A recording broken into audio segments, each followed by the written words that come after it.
اذا زميلي مراد يحضر معي ياسين جسيم واحد من صناع هذه الفرحه اليوم. ياسين, sacré match aujourd'hui, quelle performance? Ouais, sacré match, c'est comme je dis d'habitude, c'est un collectif, c'est pas des individualités qu'on a.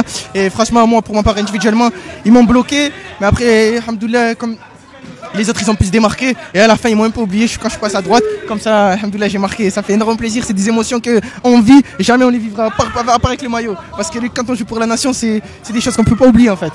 Sapevamo che sarebbe stata una partita molto difficile, noi l'abbiamo affrontata molto bene.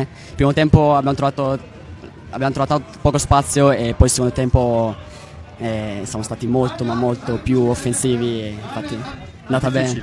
Molto difficile, però ora ci aspettano le semifinali, recuperiamo il più possibile e facciamo contenti i nostri tifosi dal Marocco, da tutto il mondo e il nostro re. اليوم ماتش كان ممتاز, البيرفورمانس ديال اللعابه كانت في التوب ديالها اليوم. كيفاش كتشوف كيفاش سيرتوا المباراه وكيفاش بقيتوا مركزين حتى لاخر دقيقه من الماتش امامه؟ كما كتعرف المقابله ما كانش سهله, حنا بريبارينا الماتش مزيان. كما كتعرف كما قلت لهم حنايا ما كنفكروش في هذا الماتش, انما الفينال ولا كوب كنمشيو ماتش باغ ماتش. نحيي هاد الرجال هادو اللي كيدخلوا التيران كيديروا داكشي اللي عليهم.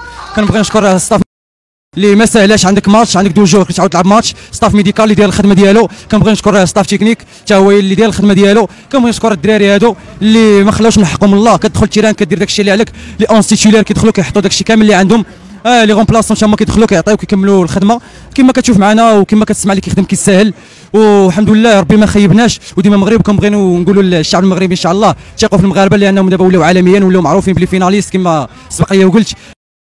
ديالنا وديما مغرب تبارك الله عليك. زواني يحضر معي كذلك حارس منتخب الوطني المغربي اشبال الاطلس, يانيس بن شوش, لاعب موناكو. يانيس, quelle performance aujourd'hui, sacré match contre cette belle équipe des États-Unis. On savait que c'était une très belle équipe.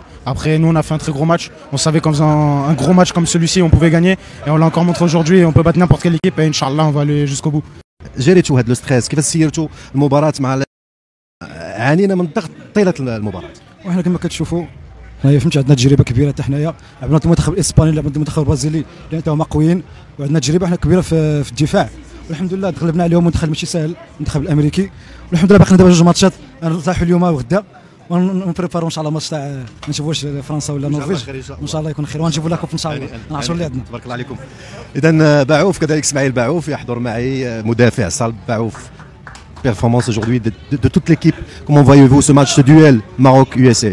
Non, c'était un match très dur, surtout au début parce qu'on a fait un peu un bloc bas. Je pense que l'équipe a bien défendu et on a tous mérité cette victoire. Je trouve qu'on peut faire plus dans cette Coupe du Monde, Inch'Allah. Inch'Allah, merci Ismaël, merci, félicitations encore une fois.